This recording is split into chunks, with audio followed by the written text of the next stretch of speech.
بسم اللہ الرحمن الرحیم۔ کبھی کبھی زندگی میں ایسا وقت آتا ہے جب دل ٹوٹ جاتا ہے اور ہم سمجھ نہیں پاتے کہ کیوں۔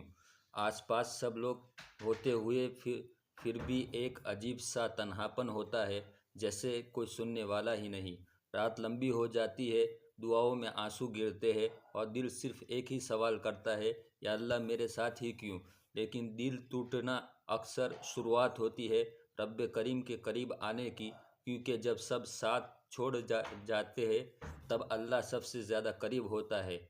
وہ دل کے زخم کو دیکھ رہا ہوتا ہے، وہ گرتے ہوئے آنسو گن رہا ہوتا ہے اور کہہ رہا ہوتا ہے، بندے صبر کر، میں تیرے لیے بہتر لکھ چکا ہوں۔